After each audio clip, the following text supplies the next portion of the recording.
കുറുവ മോഷണ സംഘം ആലപ്പുഴയിൽ. കോമളപുരത്ത് 4 വീടുകളിൽ കവർച്ച, 2ഇടത്ത് മോഷണ ശ്രമം. കുറുവ സംഘത്തിന്റെ ദൃശ്യങ്ങൾ CCTVയിൽ.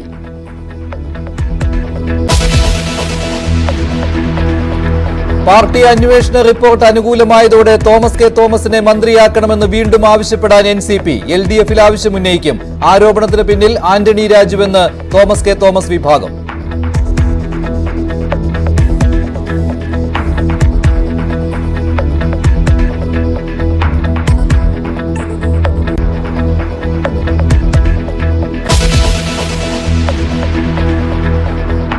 പേജർ ആക്രമണത്തിന്റെ ഉത്തരവാദിത്തം ഇസ്രായേൽ ഏറ്റെടുത്തതിന് പിന്നാലെ പ്രത്യാക്രമണവുമായി ഹിസ്ബുള്ള. ഇസ്രായേലിലേക്ക് തുടർച്ചയായി റോക്കറ്റുകൾ തൊടുത്തു. സൈനിക കേന്ദ്രമാണ് ലക്ഷ്യമിട്ടതെന്ന് ഹിസ്ബുള്ള.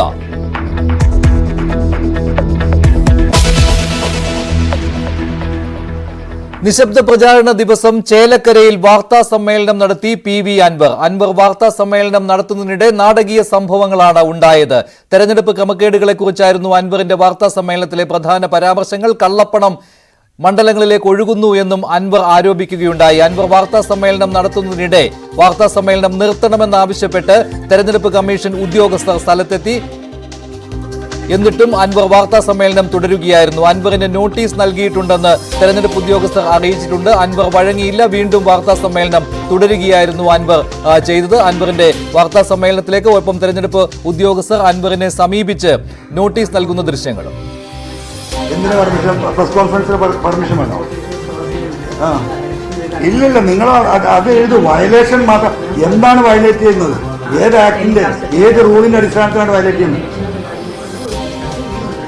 അല്ലല്ല, അത് ആ ആക്ട് പറയും. നിങ്ങൾ വേറെ കാണിച്ചു തരും. നിങ്ങൾ വെറുതെ വന്നിട്ട് പിണറായി പറഞ്ഞു വിടുന്നതിന് വന്നാൽ നിങ്ങൾ വിവരം അറിയും. ഞങ്ങൾ കോടതിയിൽ പോവും. ഈ നിയമം അതിനെ അനുശാസിക്കുന്നില്ല.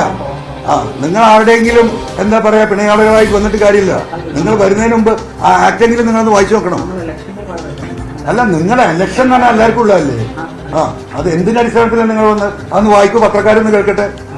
പ്രസ് കോൺഫറൻസ് നടത്താൻ പാടില്ല 40 years ബിഫോർ ആ കോൺസ്റ്റിറ്റ്യുവൻസിയിൽ നിന്നൊന്ന് വായിക്കൂ. അതുണ്ടെങ്കിൽ ഇപ്പം നീക്കും ഞാൻ. നമുക്ക് പത്രസമ്മേളനം ചെറുതുരുത്തി പാലത്തിന്റെ അപ്പുറം നടത്താം. പാലത്തിന്റെ അപ്പുറത്തേക്ക് ദയവായിട്ട് നിങ്ങളൊന്ന് വന്നാൽ മതി. കോൺസ്റ്റിറ്റ്യൂഷന്റെ പുറത്തു പോലെ അത് വായിക്കുമോ? നിങ്ങൾ ഇത് പറഞ്ഞിട്ടേ പോകുന്നുള്ളൂ. അങ്ങനെയുണ്ട്. എന്തിനാ പിണറായി ഭയപ്പെടുന്നത് ഈ വാലില്ലാ കൊടാലിയെ? അത് ശരി. അല്ല, എനിക്ക് ഫോണൊന്നും വേണ്ട, നിങ്ങളോട് കാണിച്ചാൽ മതി. ഇവിടെ വന്ന ഓഫീസർമാർ ഈ കേരളത്തിലെ 3.5 കോടി ജനങ്ങളെ പ്രതിനിധീകരിക്കുന്ന പത്രക്കാരെ അവിടെ ഇരിക്കുന്നത്. ആ ജനങ്ങൾക്ക് അതറിയണം. ആ ആക്ട് മോഡ് ഓഫ് കോണ്ട് വായിച്ചു തരൂ. എന്താണ് വായിക്കൂ? അല്ല, നിങ്ങൾ ഫുള്ളായിട്ട് വായിക്കുക. എവിടെയും വക്കും മൊഴി വായിച്ചിട്ട് കാര്യമില്ല. അല്ല, നിങ്ങളത് വായിക്കൂ. എനിക്കത് ബോധ്യപ്പെടണ്ടേ? ഞാൻ നിർത്താം. നിയമവിരുദ്ധമാണെങ്കിൽ ഈ സെക്കൻഡിൽ നിർത്തും. എന്താണ് what is the election matter? ഞാനൊന്ന് ചോദിക്കട്ടെ. നിങ്ങളിത് നടക്കുന്നുണ്ടല്ലോ ഇലക്ഷൻ കമ്മീഷൻ. ആ കാര്യം പറയാൻ അവിടെ വന്നത്. No no no no no ഇവിടെ 40 ലക്ഷം രൂപയാണ്. പത്രക്കാർ കേൾക്കുക. ഇതാണ് മെയിനായിട്ട് ഞാൻ വന്ന കാര്യം. ഒരു സ്ഥാനാർത്ഥിക്ക് ചെലവഴിക്കാൻ 40 ലക്ഷം രൂപയാണ്. ഇതാണ് അവിടെ സംഭവിച്ചത്. വാർത്താ സമ്മേളനം നടത്തുന്നതിനിടെയായിരുന്നു നാടകീയ സംഭവങ്ങൾ ഉണ്ടായത്. എക്സിക്യൂട്ടീവ് മജിസ്ട്രേറ്റ് സ്ഥലത്തെത്തുകയും തെരഞ്ഞെടുപ്പ് ചട്ടം അറിയിക്കുകയും ചെയ്തു. നോട്ടീസ് നൽകിയാണ് തെരഞ്ഞെടുപ്പ് ഉദ്യോഗസ്ഥർ മടങ്ങിയത്.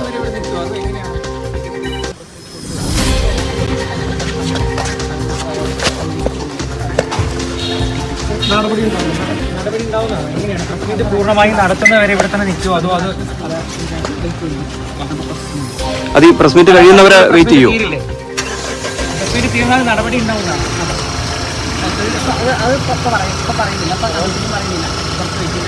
Press meet തുറന്നുകൊണ്ടിരിക്കുകയാണ്.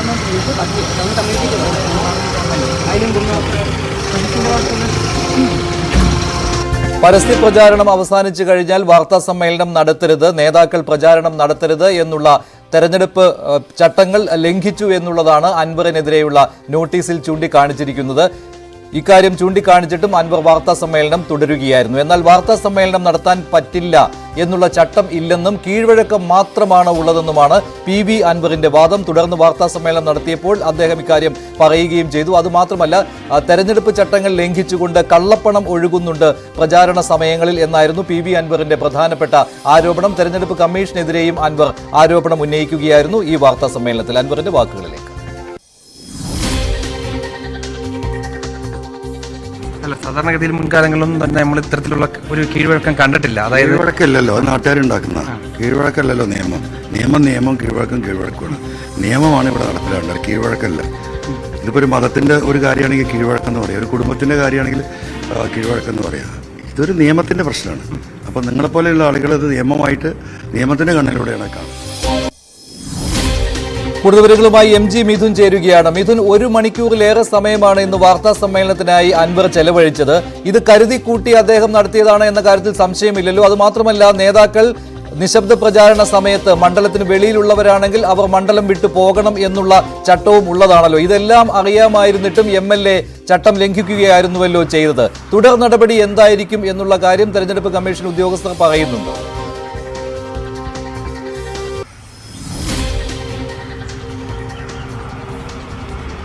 മഞ്ജുഷു, വളരെ നാടകീയമായ രംഗങ്ങളാണ് ഇന്ന് അരങ്ങേറിയത്. രാവിലെ കഴിഞ്ഞ ദിവസം തന്നെ സോഷ്യൽ മീഡിയയിലൂടെ അൻവർ വെളിപ്പെടുത്തിയിരുന്നു ചില നിർണായകമായ വിവരങ്ങൾ പുറത്തുവിടാനുണ്ട്, നാളെ പത്രസമ്മേളനം നടത്തുമെന്ന് അദ്ദേഹം സോഷ്യൽ മീഡിയയിലൂടെ കഴിഞ്ഞ ദിവസം അറിയിച്ചിരുന്നു. ഇതിന്റെ അടിസ്ഥാനത്തിലാണ് തെരഞ്ഞെടുപ്പ് കമ്മീഷന്റെ ഉദ്യോഗസ്ഥരും മറ്റ് പോലീസും ഉൾപ്പെടെയുള്ളവർ ഞാൻ നിൽക്കുന്ന ഈ അരമന ഹോട്ടലിലേക്ക് എത്തുന്നു. ഇവിടുത്തെ ജീവനക്കാരോട് കൃത്യമായി പറയുന്നു, MLA അറിയിക്കണം, വാർത്താ സമ്മേളനം നടത്താൻ പാടില്ല, ചട്ടലംഘനമാണ്, ഈ ഒരു നിശബ്ദ പ്രചാരണം നടക്കുകയാണ്, 48 മണിക്കൂർ നേരത്തേക്ക് ഇതൊന്നും പാടില്ല എന്നുള്ള വിവരം ജീവനക്കാരെ അറിയിക്കുന്നു. അത് MLA അറിയിക്കണം എന്നുള്ള നിർദ്ദേശവും ഉദ്യോഗസ്ഥർ മുന്നോട്ട് വെക്കുന്നു.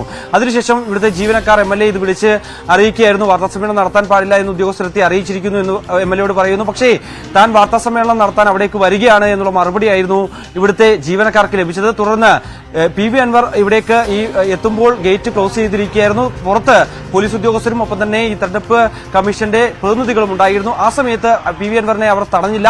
അകത്തേക്ക് PV അൻവർ കയറുകയും തുടർന്ന് വാർത്താ സമ്മേളനം നടത്തുകയായിരുന്നു. ഏകദേശം ഒരു 10 മിനിറ്റ് വാർത്താ സമ്മേളനം കഴിഞ്ഞപ്പോഴാണ് ഉദ്യോഗസ്ഥർ അകത്തേക്ക് കയറി വരികയും എക്സിക്യൂട്ടീവ് മജിസ്ട്രേറ്റ് വിവേക് എത്തി കാര്യങ്ങൾ PV അൻവറിനെ ധരിപ്പിക്കുന്നത്. ഇത് കൃത്യമായ ചട്ടലംഘനമാണ്. ഇത്തരത്തിൽ ഇലക്ഷൻ നടക്കുന്ന വേളയിൽ ഇത്തരത്തിൽ 48 മണിക്കൂർ നേരത്തേക്ക് ഈ രീതിയിലൊന്നും തന്നെ വാർത്താ സമ്മേളനം നടത്താൻ പാടില്ല എന്നുള്ള കൃത്യമായ വിവരം മുന്നോട്ട് വെക്കുന്നു. പക്ഷേ അതിനെ അൻവർ ചോദ്യം ചെയ്യുന്നു. അതിൽ വഴങ്ങാതെ ഏത് ആക്ട് പ്രകാരമാണ് താങ്കൾ വാർത്താ സമ്മേളനം നടത്താൻ പാടില്ല എന്ന് പറയുന്നത്, ഏത് വകുപ്പ് പ്രകാരമാണ്, അത് കൃത്യമായി ബോധിപ്പിക്കൂ, അതിന്റെ വിശദാംശങ്ങൾ മാധ്യമങ്ങൾക്ക് മുമ്പിൽ വെളിപ്പെടുത്തൂ, അത് വായിക്കൂ എന്നടക്കമുള്ള കാര്യങ്ങളായിരുന്നു തെരഞ്ഞെടുപ്പ് കമ്മീഷന്റെ പ്രതിനിധിയോട് അൻവർ പറയുകയും ചെയ്ത്. തുടർന്ന് അദ്ദേഹം ആ നോട്ടീസ്, അതായത് അൻവറിന് നൽകാൻ കൊണ്ടുവന്ന നോട്ടീസ്, അത് അൻവറിനെ ഏൽപ്പിക്കാൻ ശ്രമിച്ചു. പക്ഷേ അൻവർ അത് വാങ്ങിക്കാൻ കൂട്ടാക്കിയില്ല. തുടർന്ന് ആ മേശപ്പുറത്ത് നോട്ടീസ് വെച്ചതിന് ശേഷം തിരികെ ഈ തെരഞ്ഞെടുപ്പ് കമ്മീഷന്റെ പ്രതിനിധി കൂടിയായിട്ടുള്ള എക്സിക്യൂട്ടീവ് മജിസ്ട്രേറ്റ് മടങ്ങുകയായിരുന്നു. ഒപ്പം ഉദ്യോഗസ്ഥരും മടങ്ങുകയും ചെയ്തു. താഴെ എത്തിയപ്പോൾ മാധ്യമപ്രവർത്തകരോട് ഈ ഉദ്യോഗസ്ഥർ കൃത്യമായി പറഞ്ഞു, അതായത് ഇത്തരത്തിൽ ഇലക്ഷൻ ടെലികാസ്റ്റിംഗ് ചട്ടം അത് അൻവർ ലംഘിച്ചിട്ടുണ്ട്. അതുകൊണ്ട് തന്നെ കൃത്യമായ നടപടി അടിയന്തരമായി തന്നെ സ്വീകരിക്കും. റിട്ടേണിംഗ് ഓഫീസർക്കും ഒപ്പം തന്നെ ഒബ്സർവർക്കും ഈ സംബന്ധിച്ചുള്ള റിപ്പോർട്ട് സമർപ്പിക്കും. തുടർന്നായിരിക്കും നടപടിയിലേക്ക് കടക്കുക. തെരഞ്ഞെടുപ്പ് കമ്മീഷന്റെ ഭാഗത്ത് നിന്ന് PV അൻവർ MLAക്കെതിരെ നടപടി ഉണ്ടാകുമെന്നുള്ള സൂചനയാണ് കിട്ടുന്നത്. ചേലക്കരയിൽ നാളെ വോട്ടെടുപ്പ് നടക്കാനിരിക്കെ നാടകീയ സംഭവ വികാസങ്ങളാണ് ചേലക്കരയിൽ നടന്നുകൊണ്ടിരിക്കുന്നത്. മിഥുനിലേക്ക് വരാം. അതിനു മുമ്പ് ചില പ്രതികരണങ്ങൾ കൂടി വന്നിട്ടുണ്ട്. അൻവറിന്റേത് ചട്ടലംഘനമാണെന്ന് മുൻ തെരഞ്ഞെടുപ്പ് ഓഫീസർ ടിക്കാറാം മീണ പറഞ്ഞു. കമ്മീഷന്റേത് നിയമപരമായ നടപടിയുമാണ്. അവസാന തീരുമാനം തെരഞ്ഞെടുപ്പ് കമ്മീഷന്റേതാണെന്നും ടിക്കാറാം മീണ ന്യൂസ് 18നോട് പറഞ്ഞു. ഇലക്ഷൻ കമ്മീഷൻ വളരെ വ്യക്തമായിട്ടുള്ള ഇൻസ്ട്രക്ഷൻസ് നൽകിയിട്ടുണ്ട് എങ്ങനെയാണ് മോഡൽ കോഡ് ഓഫ് കണ്ടക്ട് നടപ്പിലാക്കേണ്ടത്. 48 മണിക്കൂർ മുൻപ് ഈ ക്യാമ്പയിൻ അവസാനിപ്പിക്കുന്നതാണ്, അതാണ് നിയമം. അതിനുശേഷം എന്തെങ്കിലും ഇങ്ങനെയുള്ള പ്രചാരണം രീതിയിൽ ചെയ്യുന്ന എന്തെങ്കിലും ആക്ടിവിറ്റി, അത് തീർച്ചയായിട്ടും മോഡൽ കോഡ് ഓഫ് കണ്ടക്ടിന്റെ ലംഘനം തന്നെയാണ്. അതിനുവേണ്ടി അവിടുത്തെ റിട്ടേണിംഗ് ഓഫീസറിൽ നിന്ന് റിപ്പോർട്ട് ചോദിക്കേണ്ടതാണ്, എങ്ങനെയാണ് എവിടെയാണ് സംഭവിച്ചത്. ആ റിപ്പോർട്ട് സിഇഒക്ക് കൊടുത്താൽ അത് ഇലക്ഷൻ കമ്മീഷനിലേക്ക് അയച്ചാൽ ഇലക്ഷൻ കമ്മീഷൻ അത് ഉചിതമായ നടപടി എടുക്കാൻ അവർ തീരുമാനിക്കും, ലംഘനമാണോ ഇല്ല എന്ന്. ടിക്കാറാം മീണയുടെ പ്രതികരണമാണ് കേട്ടത്. ഉചിതമായ നടപടി ഉണ്ടാകും എന്നാണ് ടിക്കാറാം മീണ പറയുന്നത്. തെരഞ്ഞെടുപ്പ് കമ്മീഷൻ അന്തിമമായി തീരുമാനമെടുക്കും. നാളെ വോട്ടെടുപ്പ് നടക്കാനിരിക്കെ ചേലക്കരയിൽ കാറിൽ നിന്ന് 20 ലക്ഷം രൂപ പിടികൂടി. മണ്ഡലത്തിന്റെ അതിർത്തിയായ ചെറുതുരുത്തിയിൽ നിന്നാണ് കുളപ്പുള്ളി സ്വദേശി ജയന്റെ വാഹനത്തിൽ നിന്ന് പണം പിടികൂടിയത്. ഇതേക്കുറിച്ചുള്ള ആരോപണ പ്രത്യാരോപണങ്ങൾ തുടങ്ങിക്കഴിഞ്ഞു. വീട് പണിക്ക് വേണ്ടി ബാങ്കിൽ നിന്ന് പിൻവലിച്ച പണമാണെന്നാണ് ജയൻ പറഞ്ഞത്. എന്നാൽ 5 ലക്ഷം രൂപ ഇതിൽ കാണുന്നില്ലായിരുന്നു. ബാങ്കിൽ നിന്ന് 25 ലക്ഷം രൂപയാണ് പിൻവലിച്ചത്. പക്ഷേ കാറിലുണ്ടായിരുന്നത് 20 ലക്ഷം രൂപയാണ്. 5 ലക്ഷം എന്ത് ചെയ്തു എന്നുള്ള ചോദ്യത്തിന് കൃത്യമായ മറുപടി നൽകാത്തതിനാൽ പണം കണ്ടുകെട്ടുകയായിരുന്നു. പണത്തിന്റെ ഉറവിടത്തെക്കുറിച്ച് തെരഞ്ഞെടുപ്പ് സ്ക്വാഡ് പരിശോധന തുടരുകയാണ്. പിടികൂടിയ പണം കോൺഗ്രസിന്റേതാണെന്നുള്ള ആരോപണവുമായി CPM രംഗത്തെത്തിയിട്ടുണ്ട്. എന്നാൽ ഈ ആരോപണം കോൺഗ്രസ് നിഷേധിച്ചിരിക്കുകയാണ്. തെരഞ്ഞെടുപ്പ് പ്രചാരണത്തിൽ ഏറ്റവും അധികം ചെലവാക്കിയത് CPM-ഉം BJP-യുമാണെന്നാണ് VD സതീശൻ ഇതേക്കുറിച്ച് പ്രതികരിച്ചത്. അദ്ദേഹത്തിന്റെ പ്രതികരണത്തിലേക്ക് വരാം. അതിനു മുമ്പ് അനിൽ അക്കരയും അല്പസമയം മുമ്പ് വാർത്താ സമ്മേളനം നടത്തുകയുണ്ടായി. അദ്ദേഹം പറഞ്ഞത് കരുവന്നൂർ കേസിലെ പ്രതികളുമായി ബന്ധമുള്ളയാളാണ് ഈ ജയൻ എന്ന് പറയുന്നയാൾ എന്നുള്ള ഗുരുതരമായ ആരോപണം ഉന്നയിച്ചിരിക്കുകയാണ് അനിൽ അക്കര. അങ്ങനെ ചേലക്കരയിലേക്ക് പണത്തിന്റെ ഒഴുക്ക് എന്നുള്ള കാര്യമാണ് ഇപ്പോൾ പുറത്തു വരുന്നത്. 20 ലക്ഷം രൂപ കാറിൽ നിന്ന് പിടികൂടുകയും ചെയ്തു. ഇതേക്കുറിച്ച് PB അൻവർ ആരോപണം ഉന്നയിച്ചിരുന്നു. പണം BJP-യുടേതാണെന്നാണ് CPM-ന്റെ പ്രതികരണം. കോൺഗ്രസിന് വേണ്ടി കൊണ്ടുവന്നതാണെന്നും CPM-ന്റെ മറ്റൊരു പ്രതികരണം കൂടി വന്നിട്ടുണ്ട്. MG മിഥുൻ ചേരുകയാണ് കൂടുതൽ വിവരങ്ങളുമായി ചേലക്കരയിൽ നിന്നും.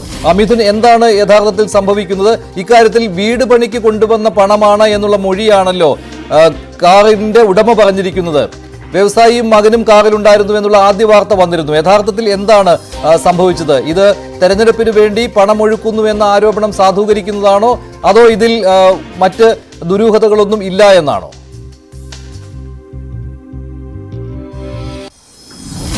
മനുഷ്യ രാവിലെ 9 മണിയോടുകൂടി ചെറുതുരുത്തി കലാമണ്ഡലത്തിന്റെ പരിസരത്ത് വെച്ചാണ് ഈ ഒരു പണം പിടികൂടുന്നത്. സ്പെഷ്യൽ സ്ക്വാഡിന്റെ പരിശോധന തെരഞ്ഞെടുപ്പുമായി ബന്ധപ്പെട്ട് ഉണ്ടായിരുന്നു.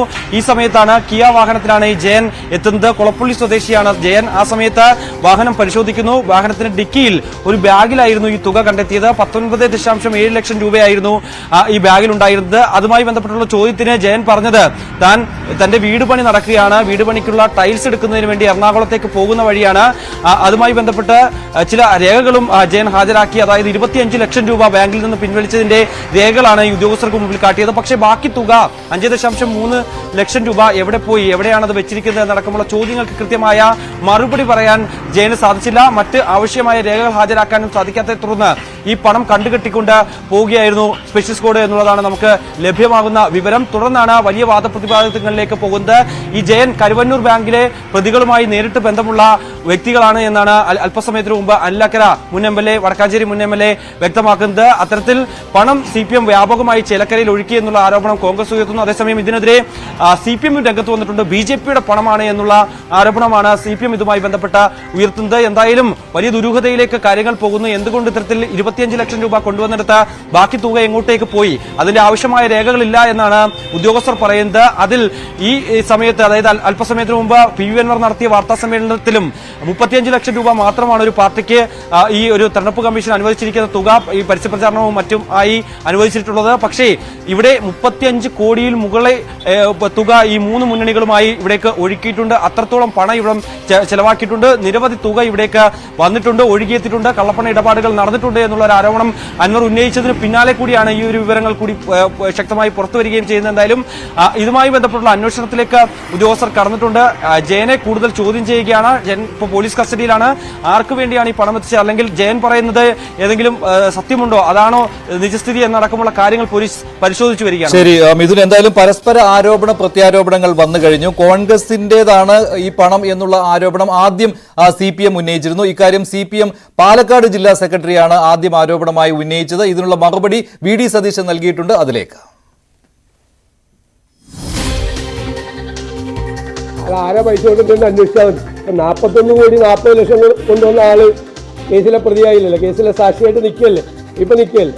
എന്തായാലും ഒരു കാര്യം എനിക്ക് ഉറപ്പിച്ചു പറയാൻ പറ്റും, ഞങ്ങളുടെ പൈസയല്ല. മദ്യവും പണവും കർണാടകയെന്ന് ഞങ്ങൾ ഇറക്കി ഞങ്ങൾ തെരഞ്ഞെടുപ്പ് വിജയിപ്പിക്കാൻ നോക്കുകയാണെങ്കിൽ ഈ സർക്കാർ ഒന്നിനും കൊള്ളില്ല എന്നാണ് എൻ്റെ അർത്ഥം.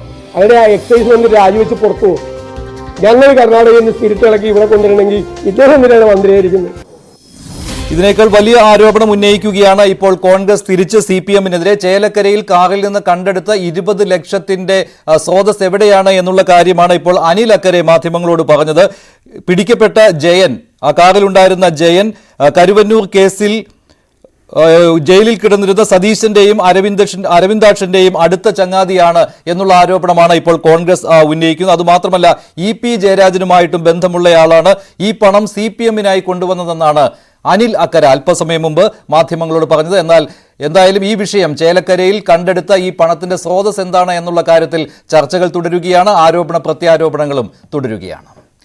മറ്റു വാർത്തയിലേക്ക്. പുതിയ സീപ്ലെയിൻ പദ്ധതിയിൽ തർക്കങ്ങളും വിവാദങ്ങളും ഇപ്പോൾ നിറയുകയാണ്. പദ്ധതിയെ അനുകൂലിച്ച് CPM സംസ്ഥാന സെക്രട്ടറി MV ഗോവിന്ദൻ അടക്കമുള്ള നേതാക്കൾ രംഗത്തെത്തിയിട്ടുണ്ട്. ഒരിക്കൽ എതിർത്ത സീപ്ലെയിനെ ഇപ്പോൾ അനുകൂലിക്കുന്നത് എന്തുകൊണ്ടാണ് എന്നുള്ള ചോദ്യത്തിനുള്ള ഉത്തരമാണ് ഇപ്പോൾ CPM നേതാക്കൾ നൽകിക്കൊണ്ടിരിക്കുന്നത്. തർക്കമില്ലാതെ പ്ലെയിൻ പറക്കുമെന്ന് മന്ത്രി പറയുമ്പോൾ പദ്ധതിക്കെതിരായ നിലപാട് ആവർത്തിക്കുകയാണ് AITUC എന്ന കാര്യവും പ്രസക്തമാണ്.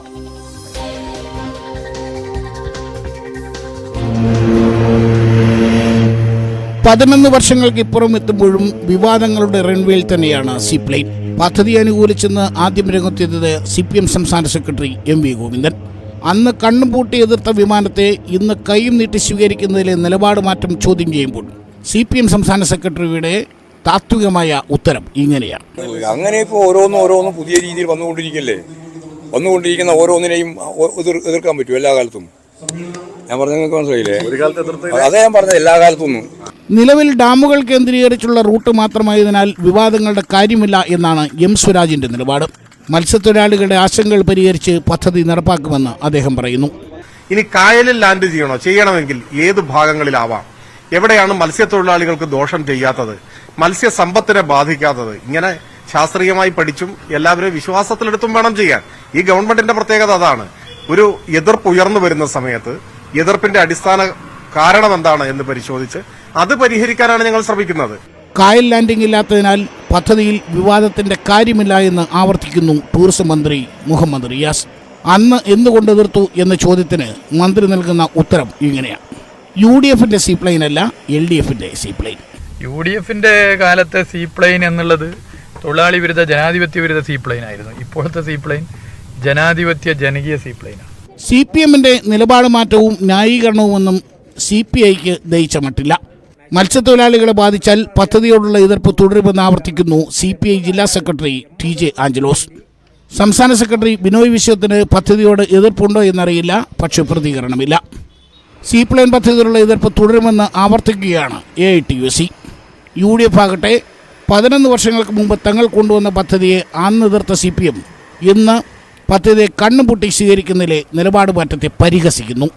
കടലിലെ മത്സ്യസമ്പത്ത്, കടലിലെ ജീവജാലം, കടലിലെ എക്കോസിസ്റ്റം, കായലിലെ എക്കോസിസ്റ്റം ഒക്കെ ഇനി എന്ത് സംഭവിക്കും എന്നുകൂടി ഒരു ഗവേഷണം നടത്താൻ നന്നായിരിക്കണം.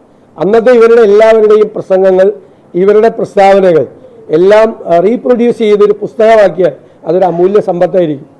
അന്ന് അവർ സഹകരണം തന്നില്ല. ഇപ്പൊ ഞങ്ങളോട് ആരോടും മിണ്ടിട്ടെന്നില്ല. ആരും സംഗതി തന്നെ അറിയില്ല. സീപ്ലെയിൻ ആണെന്നും പറഞ്ഞ് വന്ന് ഇറക്കുമ്പോ കാണുകയാണ്. സീപ്ലെയിൻ പദ്ധതി യാഥാർത്ഥ്യമാകണമെങ്കിൽ ചുരുങ്ങിയപക്ഷം മുന്നണിയിൽ CPI എങ്കിലും ബോധ്യപ്പെടുത്തേണ്ട ബാധ്യതയുണ്ട് CPMന്. ചുരുക്കത്തിൽ പുതിയ സീപ്ലെയിന്റെ പരീക്ഷണം പറക്കൽ മാത്രമേ കഴിഞ്ഞിട്ടുള്ളൂ. പരീക്ഷണങ്ങൾ ബാക്കിയാണ് എന്നർത്ഥം. വിവിധ ബ്യൂറോകൾക്കൊപ്പം S ലല്ലു, News 18. ജനകീയ ജനാധിപത്യ സീപ്ലെയിൻ എന്നാണ് ടൂറിസം മന്ത്രി മുഹമ്മദ് റിയാസിന്റെ വിശദീകരണം. മറ്റൊരു വാർത്തയിലേക്ക്. പാലക്കാട് വ്യാജ വോട്ട് ആരോപണം ഉന്നയിച്ചിരിക്കുകയാണ് CPM. വ്യാജ വോട്ടിന്റെ തെളിവുകൾ പുറത്തുവിടുകയാണ് CPM ജില്ലാ സെക്രട്ടറി EN സുരേഷ് ബാബു. ചേലക്കരയിൽ നിന്ന് പിടികൂടിയത് പാലക്കാട് കൊണ്ടുവന്ന തുകയുടെ ബാക്കിയാണെന്നും അദ്ദേഹം ആരോപിക്കുന്നുണ്ട്. ഷാഫി പറമ്പിലിനും കോൺഗ്രസ് കൗൺസിലർക്കുമെതിരെയാണ് ആരോപണം ഉന്നയിച്ചിരിക്കുന്നത്. കൂടുതൽ വിവരങ്ങളുമായി VV അരുൺ ചേരുകയാണ്. അരുൺ, ഈ വ്യാജ വോട്ട് ആരോപണം അത് പുതിയതാണല്ലോ പാലക്കാട്. പുതിയൊരു വിഷയം പാലക്കാട് തെരഞ്ഞെടുപ്പിലേക്ക് വന്നിരിക്കുകയാണ്. എന്താണ് കൃത്യമായിട്ടും പാർട്ടി ജില്ലാ സെക്രട്ടറി പറയുന്നത്? എവിടെയൊക്കെ ഇങ്ങനെ വ്യാജ വോട്ട് ചേർത്തിട്ടുണ്ട് എന്നാണ്? BJPയും കോൺഗ്രസും പാലക്കാട് മണ്ഡലത്തിൽ അനധികൃതമായി വോട്ട് ചേർത്തു. അതായത് മലമ്പുഴ മണ്ഡലത്തിൽ അടക്കം വോട്ടുള്ള ആളുകൾക്ക് ഇവിടെയും വോട്ട് ചേർത്തു. 6 മാസം താമസിച്ചു എന്ന സർട്ടിഫിക്കറ്റ് നൽകിയാൽ വോട്ട് ചേർക്കാനുള്ള അവകാശമുണ്ട്. അതുകൊണ്ട് തന്നെ അങ്ങനെ 2 മണ്ഡലത്തിലും വോട്ടുള്ള ആളുകൾ ഇവിടെ ഉണ്ട്. അത് 100 കണക്കിന് വോട്ടുണ്ടെന്ന ആരോപണമാണ് CPM മുന്നോട്ട് വയ്ക്കുന്നത്. കണ്ണാടി പഞ്ചായത്തിലും അതുപോലെ പിരാരി പഞ്ചായത്തിലുമൊക്കെ അത്തരം വോട്ടുണ്ട്. കണ്ണാടി പഞ്ചായത്തിലെ ചില വോട്ടർമാരുടെ പേരുകൾ, മലമ്പുഴ മണ്ഡലത്തിലുള്ള വോട്ടർമാരുടെ പേരുകൾ 2 മണ്ഡലത്തിലെയും വോട്ടർ പട്ടികയും പുറത്തുവിട്ടാണ് CPMന്റെ ആരോപണം. തെരഞ്ഞെടുപ്പ് കമ്മീഷന് പരാതി നൽകുകയും ചെയ്തിട്ടുണ്ട് CPM ജില്ലാ സെക്രട്ടറി EN സുരേഷ് ബാബു. അത് പരിശോധിക്കണമെന്നാണ് ആവശ്യം.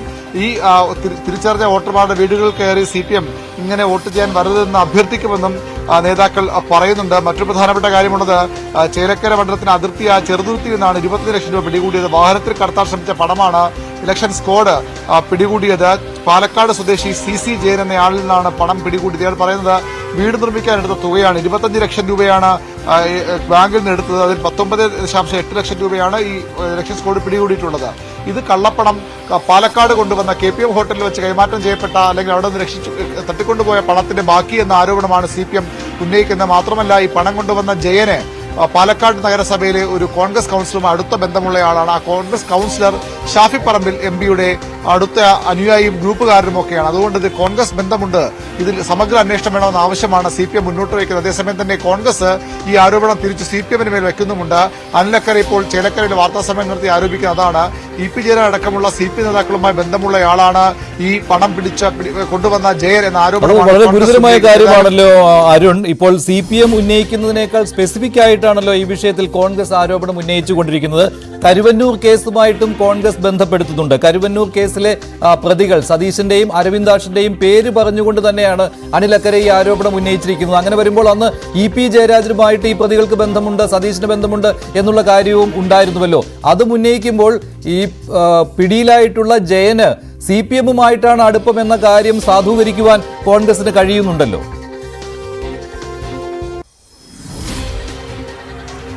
BDJSന്റെ പ്രാദേശിക നേതാവാണ് ജയൻ. ആ ജയന് CPM നേതാക്കളുമായി ബന്ധമുണ്ടെന്ന് കോൺഗ്രസ് ആരോപിക്കുന്നു. CPMന്റെ നേതൃത്വം തിരിച്ചാണ് ഷാഫി പറമ്പിലേക്കാണ് ഈ ആരോപണം കൊണ്ടുവരുന്നത്. അത് പാലക്കാട് നിന്ന് KPM ഹോട്ടലിൽ കൊണ്ടുവന്ന പണത്തിന്റെ ബാക്കിയെന്ന് പറഞ്ഞുകൊണ്ട്. ഏതായാലും പോലീസിന്റെ അന്വേഷണ തുടർച്ചയിൽ ഉണ്ടാകുമെന്ന് ഉറപ്പാണ്. വളരെ മഞ്ജു സൂചിപ്പിച്ച വളരെ ആധികാരികതയോടുകൂടിയാണ് കോൺഗ്രസ് ഒരുപക്ഷെ അനിലക്കര ഉൾപ്പെടെയുള്ളവർ കരുവന്നൂർ കേസുമായും CPMന്റെ പ്രധാനപ്പെട്ട നേതാക്കളുമായും ഒക്കെ ഈ ജയനെ ബന്ധിപ്പിക്കുന്നത്. അത് CPM സ്വാഭാവിക മറുപടി പറഞ്ഞു പോകേണ്ട വിഷയവുമാണ്. CPMന്റെ ആരോപണത്തിന് മറുപടി എന്ന നിലയിലാണ് ഇപ്പോൾ അനിലക്കര ആരോപണം, പുതിയൊരു ആരോപണം ഉന്നയിക്കുന്നത്. ഏതായാലും കള്ളപ്പണം ആരൊക്കെ കൊണ്ടുവരാൻ ശ്രമിക്കുന്നുണ്ട്, അത് ആരുടെ പണമാണ്, ആരുമായി ബന്ധമുള്ള പണമാണെന്ന കാര്യത്തിലേക്കാണ് ഇനി വ്യക്തത വരേണ്ടത്. മഞ്ജുഷ കേൾക്കാം. അനിലക്കര ഇപ്പോൾ വാർത്താ സമ്മേളനം നടത്തുകയാണ്. അതിലേക്ക് ആരാണ് നിങ്ങൾ പറയുന്ന CPM നേതാക്കളാണ് പറയാൻ പറയുന്നത്? അല്ല, ഇതൊക്കെ പണ്ട് നിങ്ങൾ ചോദിക്കാറുണ്ട്. പണ്ട് ചോദിക്കാറുണ്ട്. അതൊക്കെ ഞാൻ തെളിയിച്ചിട്ടുണ്ട്. ആളുകളൊക്കെ ജയിലിൽ കിടക്കുന്നത് ഇത് ഞാൻ തെളിയിച്ചോളാം. നിങ്ങൾ ശ്വാസമിടാനുള്ള സമയം എന്താണ്? അല്ല, ഇത് ഇലക്ഷനുമായി ബന്ധപ്പെട്ടാണോ ഞാൻ പത്രസമ്മേളനം നടത്താറുള്ളത്? അല്ല, ഇത് അല്ല, നിങ്ങളിപ്പോ പറഞ്ഞില്ലേ കാണില്ലേ ചോദിച്ചാൽ ഞാൻ പറ്റില്ല പറഞ്ഞു പോകാൻ പറ്റൂ? എന്നെ വിളിച്ചിട്ടുള്ള ഞാനിത് ഒറ്റയ്ക്ക് നടത്തിയതല്ലോ. ഇതിനകത്ത് നിങ്ങൾ എല്ലാവരും എന്നെ വിളിച്ചതാണ്. കാണുന്നില്ലേ? ഞാൻ പറഞ്ഞ എൻ്റെ ഡോക്യുമെന്റുകളുണ്ട്, ഞാൻ കൊടുത്തോളാം, ഞാൻ പരാതി കൊടുക്കുന്നുണ്ട്. ഞാൻ നിങ്ങളോട് ഞാൻ ഇത്രയും പറഞ്ഞുള്ളൂ. ഞാൻ ഇത്രയും കാലം എൻ്റെ രാഷ്ട്രീയം 52 വയസ്സാണ്. അല്ല, ഡോക്യുമെന്റ് പലരും കൊടുത്തിട്ട് പല ആളുകളും ചില ആളുകൾ രക്ഷപ്പെട്ടു പോയ ആളുകളുണ്ട്. അതൊക്കെ ഞാൻ അല്ല അത് എങ്ങനെ ഒരു അഴിമതി ഉന്നയിക്കുക, ഒരു പത്രസമ്മേളനം എങ്ങനെയാണ് നടത്തുക, അതെങ്ങനെ കേസാക്കുക, അതെങ്ങനെ പിന്നെ എവിഡൻസിലേക്ക് പോവുക, ഇതൊക്കെ അറിയാവുന്ന നിയമസഭാ അംഗമായിരുന്ന ഒരാളാണ് ഞാൻ. നിങ്ങൾ ഇതെല്ലാം കൂടി ഇന്ന് ചെയ്താൽ ഇത് കഴിയില്ലെന്നതോടി നിങ്ങൾ ഇന്ന് ഭൂലോകത്തുള്ള മുഴുവൻ മാർത്തി കൊടുത്താൽ പിന്നെ ചാനലൊക്കെ നിർത്തേണ്ടി വരില്ലേ? നാളെ ഇത് വേണ്ടേ? നാളെ ഉണ്ട്, നമ്മൾ വീണ്ടും കാണും. ഇതിനകത്തൊരു തർക്കം ഞാൻ ആധികാരികമായി പറയുന്നു. ഇത് CPM ഫണ്ടാണ്. 5 കോടി രൂപയോളാണ് ചേലക്കരയിലെ കോളനികൾക്ക് വിതരണം ചെയ്യാൻ കൊണ്ടുവന്നത്. ഇത് 5 കോടി രൂപയോളം. ഞാൻ പറഞ്ഞില്ലേ, എന്റെ ഫോണിനകത്ത് നിരവധി ഇൻഫർമേഷൻസ് ഉണ്ട്. ഒന്നും തെറ്റിയ ഇൻഫർമേഷൻസ് അല്ല. ആ ഫോൺ പിടിച്ചോ. അല്ല, പിടിക്കുന്ന ഇത് അന്വേഷണ ദിവസമായി ചോദിക്കണം, ഞാൻ കൊടുക്കലോ? അന്വേഷണം ഒന്നൊരു വിഷയം. നിങ്ങൾ ഇതിനകത്ത് എന്നെ സംശയിക്കേണ്ട കാര്യത്തില്ല. അതെനിക്ക് എങ്ങനെ അറിയുന്നത്? ഞാൻ എന്തിനാ? എന്റെ കാര്യമില്ലല്ലോ. എന്റെ സൂരജ് നിങ്ങൾ എന്തിനാ BDJSന്റെ കാര്യവും BJPയുടെ കാര്യം ചോദിക്കണേ? എനിക്കറിയാവുന്ന ഇൻഫർമേഷൻ അല്ല, ഞാൻ കൃത്യമായി പറഞ്ഞല്ലോ. എനിക്കറിയാവുന്ന ഇൻഫർമേഷൻ ചേലക്കരയിലെ അസംബ്ലി തെരഞ്ഞെടുപ്പ് അട്ടിമറിക്കാനുള്ളതാണ്. ചേലക്കരയിലെ 500ഓളം കോളനികൾക്ക് കൊടുക്കാൻ വേണ്ടിയുള്ള പണമാണ്. ഈ പണം പിന്നെ ഇതിനുള്ള ഡയറക്ഷൻസ് കൊടുക്കുന്നത് ഷൊർണൂർ നഗരസഭയിലെ മുൻ ചെയർമാൻ MR മുരളിയാണ്. ഇത് അദ്ദേഹത്തിന് അടുപ്പം EP ജയരാജനുമായി ബന്ധപ്പെട്ട് ഈ രണ്ടാളുകളാണ്. ഈ പറയുന്ന ഈ ജയൻ എന്ന് പറഞ്ഞ ആൾക്ക് കരുവന്നൂർ കേസിലെ പ്രതിയായ സതീഷ് കുമാറുമായും അരവിന്ദാഷനുമായി ബന്ധമുണ്ട്. കരുവന്നൂർ പണത്തിന്റെ പിന്നെ അവിടെ ഇവിടെയുള്ള സാധനങ്ങൾ അവിടെ ഇവിടെയൊക്കെ ഇനിയും കിടക്കുന്നുണ്ട്. ഇതൊക്കെയാണ് എനിക്കുള്ള ഇൻഫർമേഷൻ. അത് നിങ്ങളോട് പങ്കുവെച്ചു.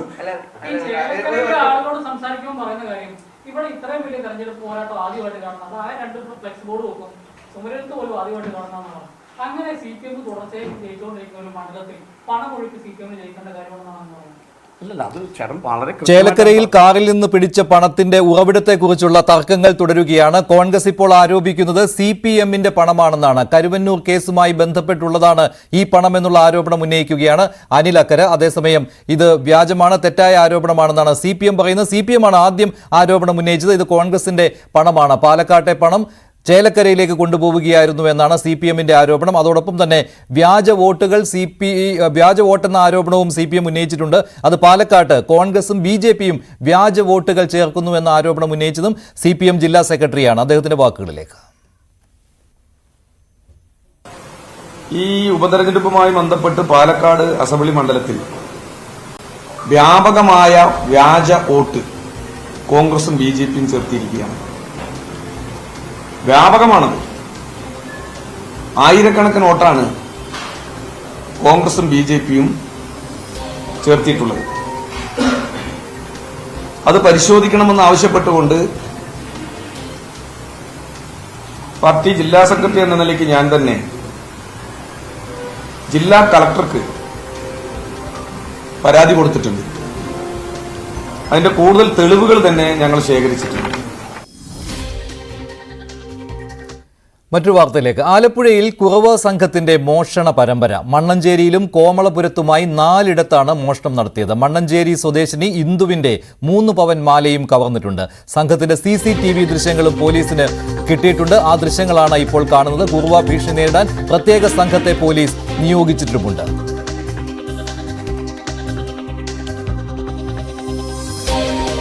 ഇതിനു മുൻപും തമിഴ്നാട്ടിൽ നിന്നുള്ള കുർവ സംഘത്തിന്റെ ഭീഷണി സംസ്ഥാനത്തുണ്ടായിരുന്നു. ഇപ്പോൾ ആലപ്പുഴയിലാണ് ഇത്തരത്തിലുള്ള കുർവ സംഘങ്ങൾ ഇറങ്ങിയിരിക്കുന്നു എന്നുള്ള വിവരം പോലീസിന് കിട്ടിയിരിക്കുന്നത്. ഇക്കാര്യം പോലീസ് സ്ഥിരീകരിക്കുകയും ചെയ്തിട്ടുണ്ട്. ആലപ്പുഴ ജില്ലാ പോലീസ് മേധാവിയുടെ നേതൃത്വത്തിൽ വൈകിട്ട് യോഗം ചേരുമെന്നും അന്വേഷണം തമിഴ്നാട്ടിലേക്ക് വ്യാപിപ്പിക്കുമെന്നുമാണ് ആലപ്പുഴ DYSP മധു ബാബു ന്യൂസ് 18നോട് പറഞ്ഞത്. അദ്ദേഹത്തിന്റെ പ്രതികരണത്തിലേക്ക്.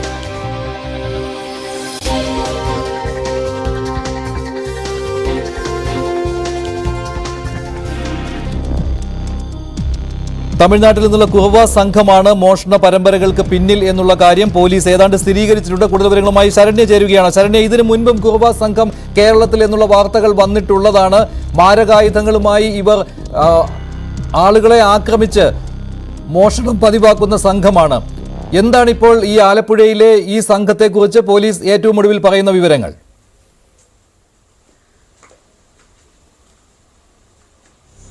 മഞ്ജുഷ, ഒക്ടോബർ 30 ശേഷം ഇവിടെ മോഷണ പരമ്പര തന്നെയാണ് മണ്ണഞ്ചേരിയും കോമളപുരവുമായി കേന്ദ്രീകരിച്ച കുറുവ സംഘത്തിന്റെ ഭാഗത്തുനിന്നുണ്ടായിട്ടുള്ളത്. കുറുവ സംഘമാണെന്ന ഔദ്യോഗിക സ്ഥിരീകരണത്തിലേക്ക് ആലപ്പുഴ DYSP എത്തിയിട്ടുണ്ട്. അദ്ദേഹം നമ്മളോട് അക്കാര്യം സ്ഥിരീകരിക്കുകയും ചെയ്തിട്ടുണ്ട്. ഇതിനുവേണ്ടി, അതായത് ഈ സംഘത്തെ കണ്ടുപിടിക്കുന്നതിന് വേണ്ടി പ്രത്യേക അന്വേഷണ സംഘത്തെ ഇന്ന് നിയമിക്കുമെന്നാണ് അദ്ദേഹം വ്യക്തമാക്കിയിട്ടുള്ളത്. ജില്ലാ പോലീസ് മേധാവിയുടെ നേതൃത്വത്തിൽ വൈകിട്ട് യോഗം ചേരുമെന്നുള്ള കാര്യവും അറിയിച്ചിട്ടുണ്ട്. ഇന്ന് രാവിലെ മണ്ണഞ്ചേരിയിലാണ് 4 കേസുകൾ റിപ്പോർട്ട് ചെയ്യപ്പെട്ടുള്ളത്. മണ്ണഞ്ചേരിയിൽ 11, 12 വാർഡുകളിലായാണ് മോഷണം നടന്നിട്ടുള്ളത്. ഒപ്പം തന്നെ കോമളപുരത്ത് നോർത്ത് പോലീസ് സ്റ്റേഷൻ ലിമിറ്റിൽ കോമളപുരത്തെ വീട്ടിലും മോഷണം നടന്നിട്ടുണ്ട്. കുറുവ സംഘത്തിന്റെ മോഷണം നടന്നിട്ടുണ്ട് എന്ന് അല്പസമയം മുമ്പ് പോലീസ് സ്ഥിരീകരിക്കുകയും ചെയ്തിട്ടുണ്ട്. അത്തരത്തിൽ 4 വീടുകൾ, 2 വീടുകൾ കുത്തിത്തുറന്ന് മാല മോഷ്ടിക്കുകയും 2 വീടുകൾ മോഷണ ശ്രമവും നടന്നിട്ടുണ്ട്. മാത്രമല്ല, പോലീസ് നടത്തിയ തുടരന്വേഷണത്തിൽ ഈ കോമളപുരത്ത് മോഷണം നടന്ന വീടിനോട് ചേർന്നുള്ള സമീപ പ്രദേശങ്ങളിലെ വീടുകളിലെ ആളുകളും ഇത്തരത്തിൽ മോഷ്ടാക്കൾ എത്തിയ കാര്യം, മോഷ്ടാക്കളുടെ സാന്നിധ്യം തിരിച്ചറിഞ്ഞ കാര്യം അവർ സ്ഥിരീകരിക്കുകയും ചെയ്തിട്ടുണ്ട്. ആദ്യമായി ഒക്ടോബർ 30-നാണ് നേതാജിയിൽ ഒരു മോഷണ ശ്രമം ഉണ്ടാകുന്നത്.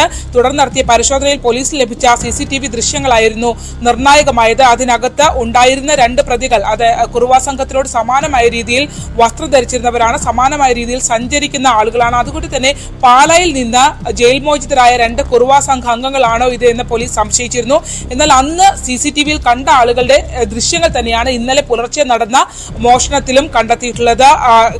1 വർഷം മുമ്പ് ആലപ്പുഴയിൽ ദീർഘമായ മോഷണ പരമ്പര തന്നെ നടന്നിരുന്നു. 19ഓളം കേസുകളാണ് കുറുവ സംഘത്തിന്റെ മോഷണത്തെ തുടർന്ന് 1 വർഷം മുമ്പ് ആലപ്പുഴയിൽ രജിസ്റ്റർ ചെയ്തിരുന്നത്. അതിനുശേഷമാണ് വീണ്ടും ഇപ്പോൾ ആലപ്പുഴ മണ്ണഞ്ചേരിയും ആലപ്പുഴ നഗരപരിധിയിലും ഇത്തരത്തിൽ കുറുവ സംഘ ഭീഷണിയിലേക്ക് എത്തിയിട്ടുള്ളത്. മഞ്ജുഷ്.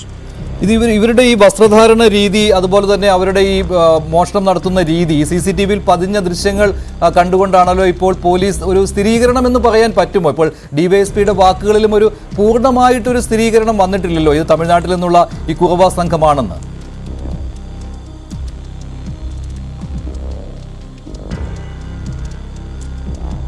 അത്തരമൊരു സ്ഥിരീകരണത്തിലേക്ക് തന്നെയാണ്. കാരണം അന്വേഷണം തമിഴ്നാട്ടിലേക്ക് വ്യാപിപ്പിച്ചു കഴിഞ്ഞു എന്നുള്ളതാണ് ആലപ്പുഴ ഡിവൈഎസ്പി മധുബാബു പറഞ്ഞിട്ടുള്ളത്.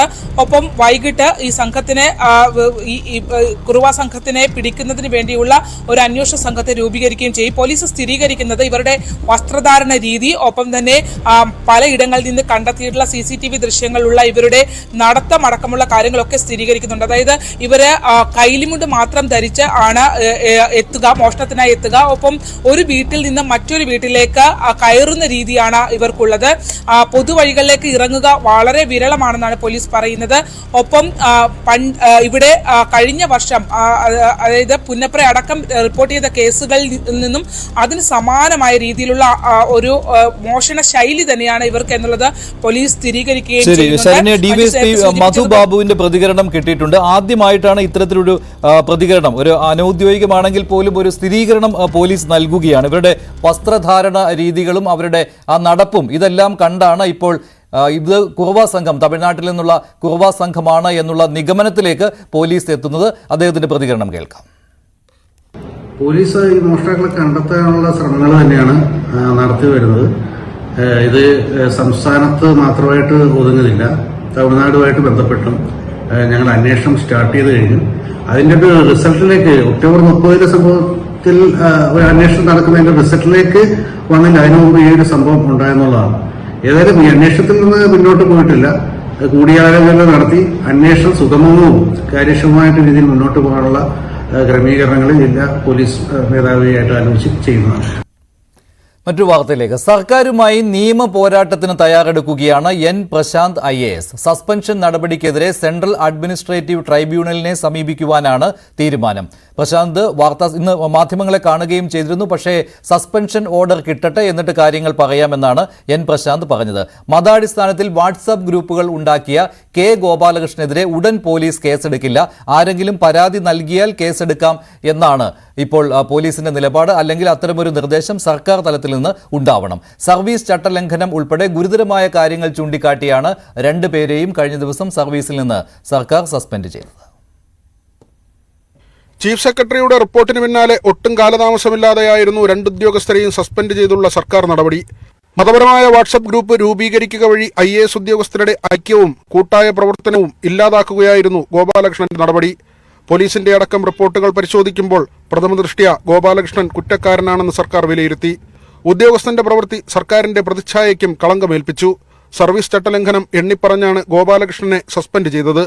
മുതിർന്ന IAS ഉദ്യോഗസ്ഥനെ സമൂഹമാധ്യമത്തിലൂടെ നിരന്തരം അവഹേളിച്ചത് എൻ പ്രശാന്ത് നടത്തിയ ഗുരുതര തെറ്റായി സർക്കാർ ചൂണ്ടിക്കാട്ടുന്നു. പ്രശാന്തിന്റെ നടപടിയും സർക്കാരിന് അപകീർത്തികരമായി. സർവീസ് ചട്ടലംഘനങ്ങൾ അക്കമിട്ട് നിരത്തിയാണ് പ്രശാന്തിനെതിരെയുള്ള നടപടിയും. നടപടിക്കെതിരെ നിയമപരമായ നീക്കവുമായി മുന്നോട്ടു പോകാനാണ് പ്രശാന്ത് ആലോചിക്കുന്നത്.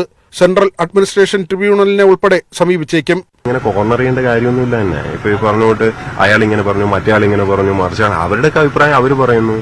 ഞാനൊരു നിയമം പഠിച്ച വ്യക്തിയാണ്. എന്നെ സംബന്ധിച്ചിടത്തോളം കുറച്ചുകൂടെ ക്ലാരിറ്റി ഉണ്ട് എന്നാണ് എന്റെ വിശ്വാസം.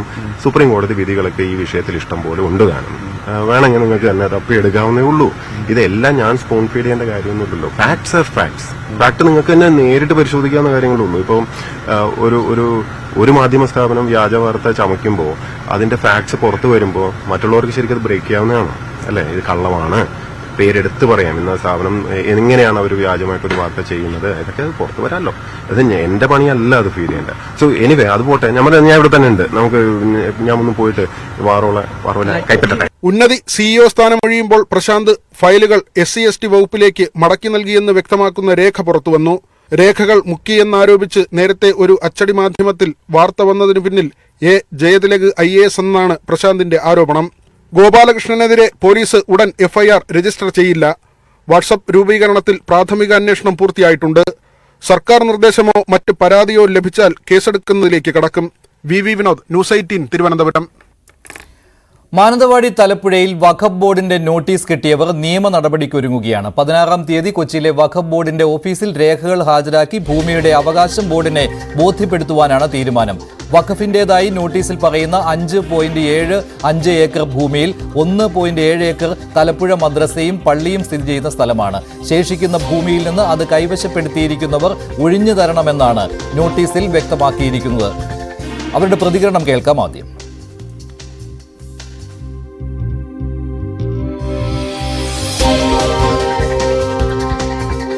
കൂടുതൽ വിവരങ്ങളുമായി ഡാൻ കുര്യൻ ചേരുകയാണ് വയനാട്ടിൽ നിന്ന്. ഡാൻ, ഇത് വളരെ പ്രധാനപ്പെട്ട ഒന്നാണ്. കാരണം വഖഫ് ബോർഡ് അനധികൃതമായിട്ട് ലാൻഡുകൾ കൈവശം വെക്കുന്നു എന്നുള്ള നോട്ടീസുകൾ നൽകുന്നു എന്നുള്ള റിപ്പോർട്ടുകൾ വിവിധയിടങ്ങളിൽ നിന്ന് വന്നുകൊണ്ടിരിക്കുന്ന സമയത്തായിരുന്നു തലപ്പുഴയിൽ ഇങ്ങനെയൊരു സംഭവം ഉണ്ടായത്.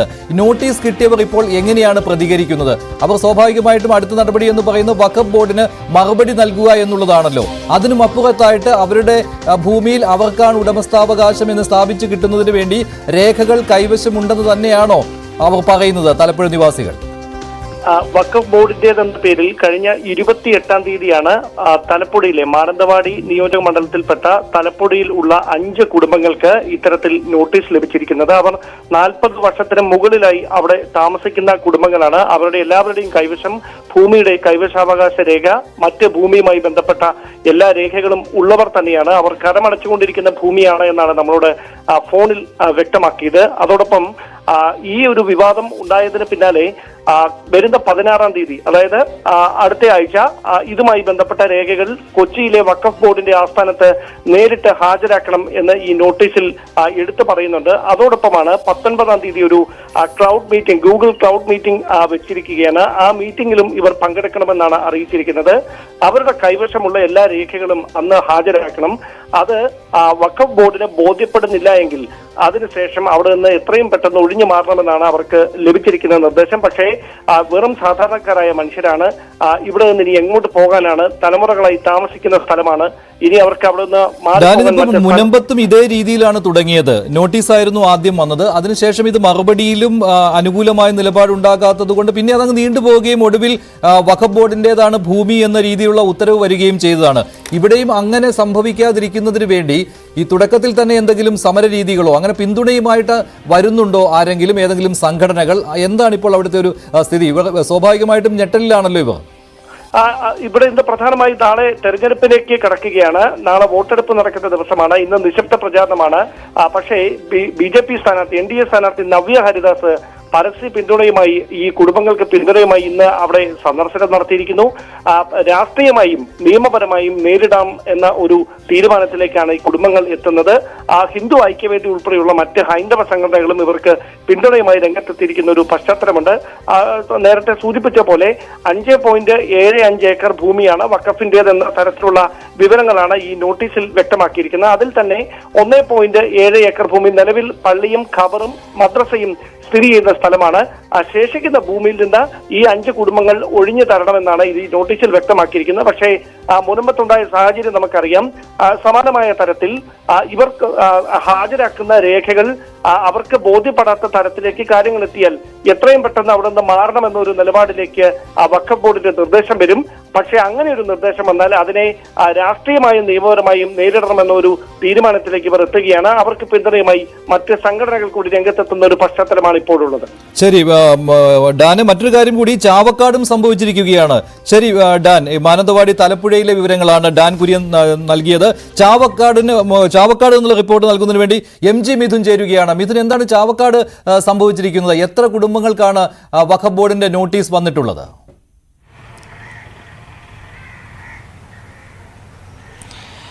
37 കുടുംബങ്ങൾക്കാണ് മഞ്ജുഷ ഇത്തരത്തിലുള്ള വഖഫ് ബോർഡിന്റെ നോട്ടീസ് വന്നിരിക്കുന്നത്. അതായത് കൃത്യമായിട്ടുള്ള രേഖകൾ ഹാജരാക്കണം ഉടൻ, അതല്ല എങ്കിൽ ഇവിടെ നിന്ന് ഒഴിഞ്ഞു പോകണമെന്നാണ് നിർദ്ദേശം നൽകിയിരിക്കുന്നത്. 10 ഏക്കർ ഭൂമി തിരിച്ചുപിടിക്കാനാണ് ഇപ്പോൾ വഖഫ് ബോർഡ് നോട്ടീസ് നൽകിയിരിക്കുന്നത്. അതായത് ചാവക്കാട്, മണത്തല, ഒപ്പം തന്നെ ഒരുമനയൂർ, ഒറ്റതെങ്ങ് കിഴക്ക്, തങ്ങൾപ്പടി, പാലയൂർ, ചക്കക്കണ്ടം തുടങ്ങിയ ഇടങ്ങളിലെ കുടുംബങ്ങൾക്കാണ്, 37ഓളം കുടുംബങ്ങൾക്കാണ് ഈ സംബന്ധിച്ച് വഖഫ് ബോർഡിന്റെ നോട്ടീസ് ഇപ്പോൾ വന്നിരിക്കുന്നത്. പുഴയ്ക്കൽ തറവാട്ടുകാർക്ക് ഏകദേശം 40 വർഷങ്ങൾക്ക് മുമ്പ് പുഴയ്ക്കൽ തറവാട്ടിൽ നിന്ന് ചാർട്ടി കിട്ടിയ ആ ഒരു ഭൂമി ഇവർ വാങ്ങിക്കുകയായിരുന്നു. 40 വർഷങ്ങൾക്ക് മുമ്പാണ് ഇത് വില കൊടുത്ത് വാങ്ങുന്നത്. അത്തരത്തിലുള്ള വീട്ടുകാരിൽ നിന്നാണ് ഇപ്പോൾ വഖഫ് ബോർഡ് ഇതുമായി ബന്ധപ്പെട്ട് ഈ ഭൂമി തിരിച്ചു പിടിക്കും, ഉടൻ ഒഴിഞ്ഞു പോകണം എന്നുള്ള നിർദ്ദേശം നൽകിയിരിക്കുന്നത്. കൃത്യമായ രേഖകൾ ഹാജരാക്കണമെന്നുള്ള നിർദ്ദേശം കൂടി ഇവർ മുന്നോട്ട് വെക്കുകയും ചെയ്യുന്നുണ്ട്. നിയമപരമായും ഒപ്പം തന്നെ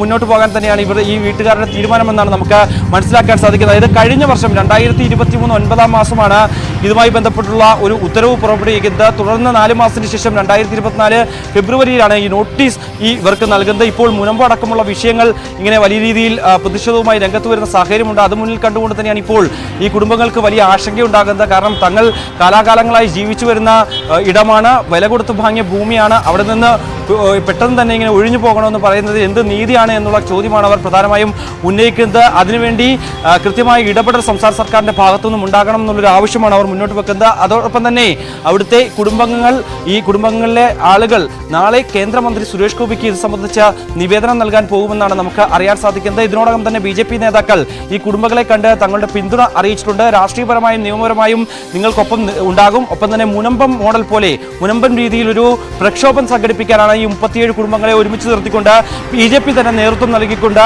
ചാവക്കാട് ഒരു പ്രതിഷേധം സംഘടിപ്പിക്കാനാണ് തീരുമാനമെന്നാണ് അറിയിച്ചിരിക്കുന്നത്. എന്തായാലും ചാവക്കാട് മുനമ്പം രീതിയിലുള്ള ഒരു പ്രതിഷേധത്തിലേക്ക് കടക്കാൻ പോവുകയാണ്. 37 കുടുംബങ്ങൾക്കാണ് വഖഫ് ബോർഡ് ഇപ്പോൾ നോട്ടീസ് അയച്ചിരിക്കുന്നത്.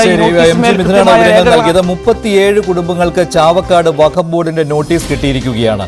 കഴിഞ്ഞ ദിവസമാണ് മാനന്തവാടി തലപ്പുഴയിൽ സമാനമായ സംഭവം ഉണ്ടായത്. അപ്പോൾ സംസ്ഥാനത്തിന്റെ വിവിധ ഭാഗങ്ങളിൽ നിന്ന് ഒരേ രീതിയിലുള്ള കാര്യങ്ങളാണ് റിപ്പോർട്ട് ചെയ്യുന്നത്. വഖഫ് ബോർഡിന്റെ നോട്ടീസ് ഒഴിയണമെന്നാവശ്യപ്പെട്ടുകൊണ്ടുള്ള നോട്ടീസ് കിട്ടിക്കൊണ്ടിരിക്കുകയാണ്. അതിനാൽ തന്നെ ഈ കുടുംബങ്ങൾ കുടിയിറക്ക് ഭീഷണിയിലാണ്. വഖഫ് ബോർഡിന് മറുപടി നൽകുക എന്നുള്ളതാണ് അടുത്ത നടപടി. അത് നടന്നില്ല എങ്കിൽ പ്രക്ഷോഭത്തിലേക്ക് പോകാൻ തന്നെയാണ് ഇവരുടെ തീരുമാനവും.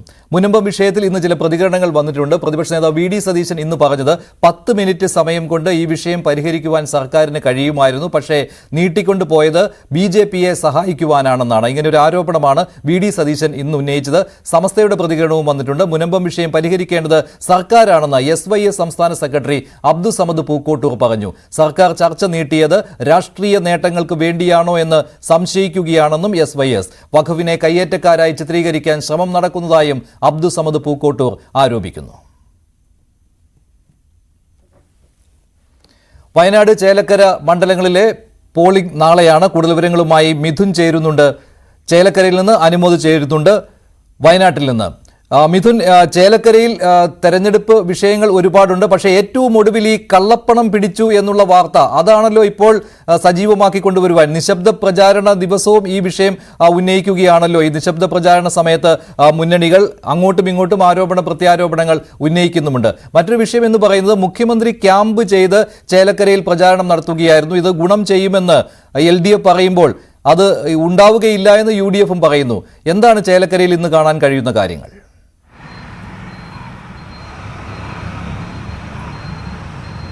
മനുഷ്യ ചേലക്കരയിൽ നിശബ്ദ പ്രചരണത്തിൽ ഓരോ വോട്ടും ഉറപ്പിക്കാൻ ഓരോ വീടുകൾ കേന്ദ്രീകരിച്ച് സ്ഥാനാർത്ഥികളും ഒപ്പം തന്നെ സ്ക്വാഡ് പ്രവർത്തനവുമായി പ്രവർത്തകരും രംഗത്തുണ്ട്. രാവിലെ മുതൽ തന്നെ രമ്യ ഹരിദാസ്, UDF സ്ഥാനാർത്ഥി രമ്യ ഹരിദാസ് വരവൂർ പഞ്ചായത്തിലാണ് ഇത്തരത്തിൽ വീടുകൾ കയറിയിറങ്ങി വോട്ടുറപ്പിക്കുന്നത്. അതേസമയം LDF സ്ഥാനാർത്ഥി UR പ്രദീപ് അദ്ദേഹത്തിന്റെ മണ്ഡലം കൂടിയായിട്ടുള്ള അദ്ദേഹത്തിന്റെ വസതി സ്ഥിതി ചെയ്യുന്ന ദേശമംഗലം പഞ്ചായത്തിലാണ് ഇന്ന് പര്യടനത്തിനായി രംഗത്തുള്ളത്. തിരുവല്ലാമലയിലാണ് NDA സ്ഥാനാർത്ഥി K ബാലകൃഷ്ണൻ പര്യടനത്തിന് ഇറങ്ങിയിരിക്കുന്നത്. ഒപ്പം തന്നെ മഞ്ജുഷ സൂചിപ്പിച്ച പോലെ തന്നെ ഇന്ന് രാവിലെ നമ്മൾ UR പ്രദീപുമായി സംസാരിച്ചിരുന്നു. അദ്ദേഹം പറഞ്ഞത് 30,000-ന് മുകളിൽ ഭൂരിപക്ഷം ഉണ്ടാകുമെന്നുള്ള പ്രതീക്ഷയാണ് അവർ വെച്ചു പുലർത്തുന്നത്. മുഖ്യമന്ത്രി ക്യാമ്പ് ചെയ്ത് പ്രവർത്തിച്ചത് വലിയ രീതിയിൽ ഗുണം ചെയ്തിട്ടുണ്ട്. അത് വോട്ടാക്കി മാറ്റാൻ കഴിയും. ചെങ്കോട്ട കാക്കാൻ ഇത്തവണയും സാധിക്കും. ചെങ്കോട്ട കൈവിട്ടു പോകില്ല എന്നുള്ളൊരു ആത്മവിശ്വാസം അദ്ദേഹം പ്രകടിപ്പിക്കുമ്പോൾ UDF സ്ഥാനാർത്ഥി രമ്യ ഹരിദാസ് അത് തള്ളുകയാണ്.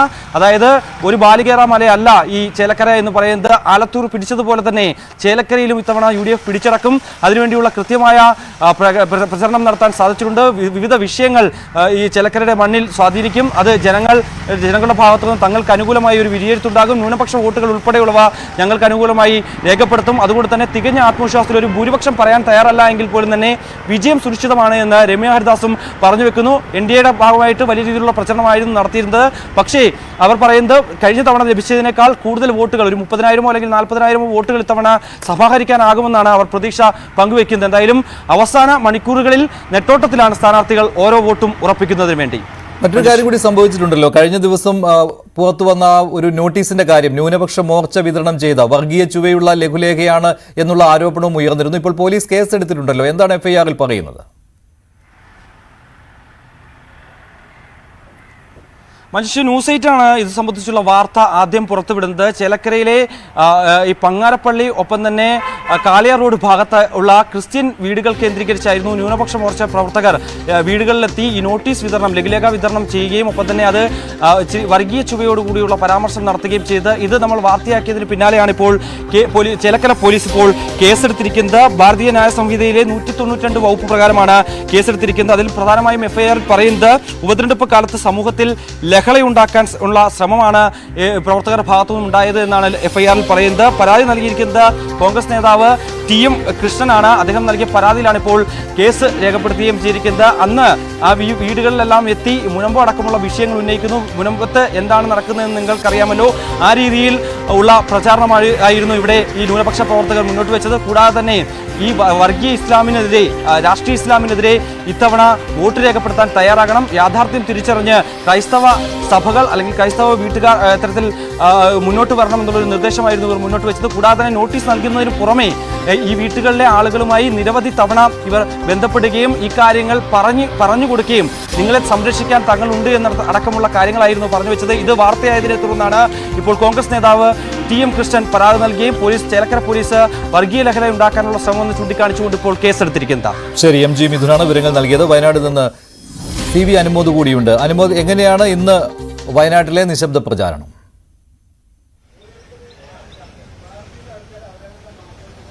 മഞ്ജുഷ, വയനാട്ടിൽ 3 സ്ഥാനാർത്ഥികളും വയനാട്ടിൽ തന്നെ ഉണ്ട് എന്നുള്ളത് പ്രധാനപ്പെട്ട കാര്യം. പ്രത്യേകിച്ച് പ്രിയങ്ക ഗാന്ധി വയനാട്ടിൽ ക്യാമ്പ് ചെയ്യുന്നുണ്ട്. പക്ഷേ അവർ പ്രചരണത്തിനൊന്നും ഇന്ന് ഇറങ്ങുന്നില്ല. അവർ വിശ്രമിക്കുകയാണ്. ഇന്ന് കൂടിക്കാഴ്ചകളോ ഒന്നും നിശ്ചയിച്ചിട്ടില്ല. ഇടതുപക്ഷ സ്ഥാനാർത്ഥി സത്യൻ മൊകേരി വയനാട്ടിലെ എല്ലാ മണ്ഡലങ്ങളിലൂടെയും ഇന്ന് പര്യടനം നടത്തുന്നുണ്ട്. രാവിലെ തിരുവമ്പാടിയായിരുന്നു, ഉച്ചയ്ക്ക് ശേഷം അരീക്കോട്, വണ്ടൂർ, നിലമ്പൂർ, അങ്ങനെ ഉച്ചയ്ക്ക് വൈകുന്നേരത്തോടെ കൽപ്പറ്റയിൽ തിരിച്ചെത്തുന്ന തരത്തിലാണ് അദ്ദേഹത്തിന്റെ ഇന്നത്തെ പരിപാടികൾ നിശ്ചയിച്ചിരിക്കുന്നത്. കൂടിക്കാഴ്ചകളാണ് പ്രധാനമായിട്ടും ഇന്ന് നടത്തുന്നത്. NDA സ്ഥാനാർത്ഥി നവ്യ ഹരിദാസും ഇന്ന് വയനാട് കേന്ദ്രീകരിച്ചതിന് കൽപ്പറ്റയും സുൽത്താൻ ബത്തേരിയും കേന്ദ്രീകരിച്ച് തന്നെയാണ് കൂടിക്കാഴ്ചകൾ നിശ്ചയിച്ചിരിക്കുന്നത്. അത്തരത്തിൽ എല്ലാ വിധത്തിലും അവസാന മണിക്കൂറുകളിൽ ഓരോ വോട്ടും ഉറപ്പാക്കാനുള്ള ശക്തമായ പ്രചരണ പരിപാടികളാണ്, നിശബ്ദ പ്രചരണ പരിപാടികളാണ് ഇപ്പോൾ 3 മുന്നണിയുടെ ഭാഗത്തുനിന്നും ഉണ്ടാകുന്നത്. അതേസമയം തന്നെ ഇന്ന് വോട്ട് സംബന്ധിച്ചുള്ള പോളിംഗ് സംബന്ധിച്ചുള്ള സാമഗ്രികളുടെ വിതരണവും 6 ഇടങ്ങളിലായിട്ടാണ് വയനാട് മണ്ഡലത്തിൽ നടന്നിട്ടുള്ളത്. വയനാട് ജില്ലയിൽ 4ഇടത്തും മലപ്പുറം ജില്ലയിൽ 2ഇടത്തുമായിട്ടും ആ വിതരണങ്ങൾ പുരോഗമിച്ചുകൊണ്ടിരിക്കുകയാണ്. എന്താണെങ്കിലും UDF-നെ സംബന്ധിച്ച് വലിയ ആത്മവിശ്വാസം ഇപ്പോഴും ഉണ്ട്. കാരണം പ്രിയങ്കയും രാഹുലും ചേർന്ന് നടത്തിയ റോഡ് ഷോയ്ക്ക് കിട്ടിയ സ്വീകാര്യത, ഇന്നലെ കിട്ടിയ വലിയ സ്വീകാര്യത, അത് ഇതുവരെയും നടത്തിയ പ്രചാരണങ്ങൾക്കെല്ലാം ഊർജ്ജം നൽകുന്ന ഒന്ന് തന്നെയാണ്. 5 ലക്ഷം എന്ന വലിയൊരു സംഖ്യയുടെ ഭൂരിപക്ഷത്തിൽ പ്രിയങ്കയെ കന്നി അംഗത്തിന് പാർലമെന്റിൽ എത്തിക്കാൻ കഴിയുമെന്ന പ്രതീക്ഷയാണ് UDF-നുള്ളത്. LDF-നും NDA-ക്കും അവസാന നിമിഷം മേപ്പാടി അടക്കം വന്ന വിവാദങ്ങൾ അത് UDF-ന് തിരിച്ചടിയാകുമെന്നൊരു കണക്കൂട്ടൽ, അത്തരത്തിലുള്ള പ്രചരണം NDA-യുടെയും LDF-ന്റെയും ഭാഗത്ത് നടക്കുന്നുണ്ട്. ഏറ്റവും അവസാനമായിട്ട് വഖഫ് വിഷയത്തിൽ വന്ന നടപടികൾ പോലും NDA പ്രചരണത്തിന് ഉപയോഗിക്കുന്നുണ്ട്. അത്തരത്തിൽ വോട്ട് വീതം വർദ്ധിപ്പിക്കാൻ ഇരു മുന്നണികൾക്കും കഴിയുമെന്ന പ്രതീക്ഷയാണ് അവർ അനുമോദാണ് വയനാട്ടിലെ വിവരങ്ങൾ നൽകിയത്. ചേലക്കരയിൽ 2 സ്ഥാനാർത്ഥികളും രമ്യ ഹരിദാസും UR പ്രദീപും വിജയപ്രതീക്ഷയിലാണ്. അതിൽ അവർ പറയുന്ന പ്രധാന കാരണം, UR പ്രദീപ് പറയുന്നത് മുഖ്യമന്ത്രി ക്യാമ്പ് ചെയ്ത് പ്രവർത്തിച്ചത് ഗുണം ചെയ്യുമെന്നാണ്. എന്നാൽ മുഖ്യമന്ത്രി ക്യാമ്പ് ചെയ്തതുകൊണ്ട് ജനങ്ങൾ വോട്ട് ചെയ്യുമെന്ന് കരുതേണ്ട എന്നാണ് രമ്യ ഹരിദാസിന്റെ വാദം. രണ്ടുപേരുടെയും പ്രതികരണത്തിൽ നിശബ്ദ പ്രചരണത്തിന്റെ മണിക്കൂറുകളിലാണ് ഓരോ വോട്ടും ഉറപ്പിക്കുന്നതിന് വേണ്ടിയിട്ടുള്ള നെട്ടോട്ടത്തിലാണ് സ്ഥാനാർത്ഥികൾ. ഇപ്പം നമ്മോടൊപ്പം UDF സ്ഥാനാർത്ഥി രമ്യ ഹരിദാസ് ഉണ്ട്. എങ്ങനെയുണ്ട് ഈ അവസാന നിമിഷത്തിലെ ഒരു പ്രതീക്ഷ? കാരണം ഇപ്പൊ ഇന്ന് കഴിഞ്ഞ ദിവസം ഇന്നലെ ഇപ്പം പരസ്യ പ്രചരണം അവസാനിച്ചു. അപ്പൊ ഇന്നേക്ക് കമ്മിറ്റി ഓഫീസിൽ നിന്ന് ഒരു ഷെഡ്യൂൾ തന്നിട്ടുണ്ട്. ചില സ്ഥലങ്ങളിൽ ചില വ്യക്തികളെ, അതേപോലെ തന്നെ ചില സ്ഥാപനങ്ങളിൽ ചെല്ലാൻ വേണ്ടിയിട്ട് അവിടെ നിന്ന് ഇങ്ങോട്ട് നിർദ്ദേശം പറഞ്ഞ കുറച്ച് സ്ഥലങ്ങൾ കൂടി കവർ ചെയ്യാനുണ്ട്. അതുകൂടി കഴിഞ്ഞാൽ ഇന്നത്തെ ഒരു തെരഞ്ഞെടുപ്പിന്റെ പ്രചരണത്തിന്റെ ഒരു പൂർണ്ണമായിട്ടും UDF തീരുമാനിച്ച ഒരു സ്ട്രക്ചർ പൂർത്തിയാവും. എത്രത്തോളം ആത്മവിശ്വാസമുണ്ട് ഇപ്പോൾ? കാരണം ജനങ്ങളെല്ലാം ഒറ്റക്കെട്ടായി നിന്നുകൊണ്ട് ജനങ്ങൾ ആഗ്രഹിക്കുന്നുണ്ട് ചേലക്കരയിലെ ഒരു മാറ്റം. അത് ഇന്നലെ ഇപ്പം ചേലക്കരയിലെ കൊട്ടിക്കലാശം നടന്നതിന് ശേഷം അവിടെ നിന്ന് എല്ലാ എനിക്ക് തോന്നുന്നു ആ വ്യാപാരി സുഹൃത്തുക്കളെ കാണാൻ വേണ്ടി ഞങ്ങൾ വൈകിട്ട് കയറുന്ന സമയത്ത് ആ പ്രദേശത്തുണ്ടായിരുന്ന അവിടെ പങ്കെടുക്കാൻ വന്ന വിവിധ രാഷ്ട്രീയ പാർട്ടികളുടെ പ്രതിനിധികളുടെയൊക്കെ അരികിൽ ചെല്ലുമ്പോഴും അവരൊക്കെ പറയുന്നത് ഒരു വിജയാശംസയാണ് പറയുന്നത്. അപ്പം നമുക്കത് കേൾക്കുമ്പം നമുക്കൊരു വലിയ സന്തോഷമാണ്. ഈ മുഖ്യമന്ത്രി ഉൾപ്പെടെയുള്ളവർ ക്യാമ്പ് ചെയ്തുകൊണ്ടായിരുന്നു ഇവിടുത്തെ ഒരു പ്രചരണം നടത്തിയത്. അത് ഏതെങ്കിലും തരത്തിൽ ഒരു ആശങ്ക ഉണ്ടാക്കുന്നുണ്ടോ? ഇല്ല, ചേലക്കരയിലെ ജനങ്ങളാണല്ലോ ഈ തീരുമാനം എടുക്കേണ്ടതും. ചേലക്കരയിലെ ജനങ്ങളുടെ വിരൽത്തുമ്പിലാണ് ആ വോട്ടവകാശം ഇരിക്കുന്നത്. അപ്പം കഴിഞ്ഞൊരു 6 വർഷക്കാലമായിട്ട് എന്നെ അറിയാവുന്ന ചേലക്കരക്കാരാണ്. ചേലക്കരക്കാരെന്നെ കൈവിടില്ല, എന്നെ ഉപേക്ഷിക്കത്തില്ല എന്നുള്ളത് എനിക്ക് പൂർണ്ണ വിശ്വാസമാണ്. ഈ ന്യൂനപക്ഷ വോട്ടുകൾ അത് എക്കാലത്തും ഒരു 28 വർഷമായിട്ട് ഇടതുപക്ഷത്തിനൊപ്പമാണ് നിൽക്കുന്നത്. ഇത്തവണ അതിലൊരു കൺസൾട്ടേഷൻ ഉണ്ടാകുമോ? അത് ഇത്തവണ UDF അനുകൂലമായി വരുമോ എന്ന് തോന്നുന്നുണ്ടോ? ഞങ്ങളെ സംബന്ധിച്ചിടത്തോളം ഞങ്ങളൊരു മതേതരത്വത്തിൽ മുറുകെ പിടിച്ച് എല്ലാ ആളുകളോടും ഇപ്പം എന്നെ സംബന്ധിച്ചാണെങ്കിലും ഞാൻ നാളിതുവരെ പാലിച്ചു വന്നതും എല്ലാവരോടും സംസാരിക്കാനും എല്ലാവരെയും എല്ലാ വിശ്വാസങ്ങളെയും അല്ലെങ്കിൽ അവരുടെ അവർ നടത്തുന്ന പരിപാടികളെയും ഒക്കെ ചേർത്ത് നിന്ന് അതൊക്കെ ഓരോ ആളുകളുടെയും അതിന്റെ ഒരു താല്പര്യത്തിനനുസരിച്ച് അപ്പൊ അവരെല്ലാം നിശബ്ദ പ്രചരണത്തിന്റെ മണിക്കൂറുകളാണ്. എന്നോടൊപ്പം ഇടതുമുന്നണി സ്ഥാനാർത്ഥി UR പ്രദീപ് ചേരുന്നുണ്ട്. ഇന്നലെ കഴിഞ്ഞ ദിവസം ആവേശോജ്വലമായ പ്രൗഢഗംഭീരമായ അതായത് ചേലക്കര ഒരു 28 വർഷത്തിന് ശേഷം കാണുന്ന തരത്തിൽ 3 മുന്നണികളും ഒരേപോലെ തന്നെ ആവേശമായി ഒരു കുട്ടിക്കലാശമായിരുന്നു നടന്നത്. എങ്ങനെയാണ് ഒരു അവസാന നിമിഷത്തെ ഒരു പ്രതീക്ഷ എങ്ങനെയാണ്? ഇന്നലെ കണ്ട ഒരു ഗംഭീരമായ ഒരു കുട്ടിക്കലാശമായിരുന്നു അത്. ഇത്രയ്ക്കും ചേലക്കര പഞ്ചായത്ത് മാത്രം കേന്ദ്രീകരിച്ച് നടത്തിയ ഒരു പ്രവർത്തനമായിരുന്നു അത് മറ്റു പഞ്ചായത്തുകളെല്ലാം അതാത് പ്രദേശങ്ങളിലാണ് നടത്തിയത്. അതും വലിയ ആവേശ രീതിയിലാണ് നടന്നത്. അതിന്റെ എല്ലാം തെളിവ് നമുക്ക് ഈ ജനം തുടർച്ചയായി ഇടതുപക്ഷത്തിന് ചേർത്ത് നിർത്തും എന്ന് തന്നെയാണ് അതിന്റെ തെളിവ്. അത് ഈ പ്രചരണ പ്രവർത്തനത്തിനിടയിലും കാണാൻ കഴിഞ്ഞത് അത് തന്നെയാണ്. ജനം ഇങ്ങനെ ചൂണ്ടിക്കാണിക്കുകയും നടത്തണമെന്ന് പറയുകയും ഇതെല്ലാം ചെയ്തതെല്ലാം അതിന്റെ ഭാഗമാണ്. മുൻകാലങ്ങളിലൊന്നും ഇല്ലാത്ത തരത്തിലൊരു ഇഞ്ചോടിഞ്ച് പോരാട്ടം എന്നാണ് പറയുന്നത്. UDF അത്ര ആ രീതിയിൽ പണിയെടുക്കുന്നുണ്ട് മണ്ഡലത്തിൽ. അത് ഏതെങ്കിലും തരത്തിൽ ആശങ്ക ഉണ്ടാക്കുന്നുണ്ടോ? ഇല്ല, അതിൽ ഒരിക്കലും ആശങ്കയില്ല. അതിൽ ഇന്നലെ വരെ നടത്തിയ പ്രവർത്തനത്തിൽ മറ്റു രാഷ്ട്രീയ പാർട്ടികൾ അവരുടെ ഈ മറ്റു പ്രദേശങ്ങളെല്ലാം പ്രവർത്തകർ വന്ന് ഇങ്ങനെ കേന്ദ്രീകരിച്ച് നിന്നാലും ഇന്നലെ വരെ എന്ത് ചെയ്തു എന്നത് ജനം നോക്കിക്കൊണ്ടിരിക്കുകയാണ്. ഗുണ്ടാ നേതാവ് ഓം പ്രകാശ് പ്രതിയായ ലഹരി കേസിൽ കൊക്കൈൻ സാന്നിധ്യം സ്ഥിരീകരിച്ച് ഫോറൻസിക് പരിശോധനാ റിപ്പോർട്ട്. ഓം പ്രകാശ് താമസിച്ചിരുന്ന ഹോട്ടൽ മുറിയിലാണ് കൊക്കൈന്റെ സാന്നിധ്യം സ്ഥിരീകരിച്ചത്. റിപ്പോർട്ടിന്റെ അടിസ്ഥാനത്തിൽ ഓം പ്രകാശിന്റെ ജാമ്യം റദ്ദാക്കാൻ പോലീസ് കോടതിയിൽ അപേക്ഷ നൽകും. ലഹരി കേസിൽ ഫോറൻസിക്കിന്റേത് നിർണായക കണ്ടെത്തലാണ്. ഇതോടെ ഇവിടെ നടന്നത് ലഹരി പാർട്ടി തന്നെയെന്ന് പോലീസ് ഉറപ്പിക്കുകയാണ്. ലഹരി പാർട്ടി നടന്നുവെന്ന് സംശയിച്ചിരുന്ന കൊച്ചിയിലെ ആഡംബര ഹോട്ടൽ മുറിയിൽ നിന്ന് ശേഖരിച്ച സാമ്പിളുകളുടെ പരിശോധനാ റിപ്പോർട്ടാണ് ഇപ്പോൾ പുറത്തുവന്നത്. റിപ്പോർട്ടിന്റെ അടിസ്ഥാനത്തിൽ ഓം പ്രകാശിന്റെ ജാമ്യം റദ്ദാക്കാൻ പോലീസ് ഉടൻ കോടതിയിൽ അപേക്ഷ നൽകും. കേസിൽ കൂടുതൽ പേരെ പ്രതി ചേർക്കാനുള്ള സാധ്യതയുമുണ്ട്. ലഹരി പാർട്ടി നടന്ന മുറിയിലേക്ക് സിനിമാ താരങ്ങളായ ശ്രീനാഥ് ഭാസിയും പ്രയാഗ മാർട്ടിനും എത്തിയിരുന്നുവെന്ന് പോലീസ് കണ്ടെത്തിയിരുന്നു. ഇരുവരെയും ചോദ്യം ചെയ്തുവെങ്കിലും കേസിൽ ഉൾപ്പെടുത്താനുള്ള തെളിവുകളൊന്നും പോലീസിന് ലഭിച്ചില്ല. നടി പ്രയാഗ മാർട്ടിന് ക്ലീൻ ചിറ്റ് നൽകുകയും ചെയ്തു.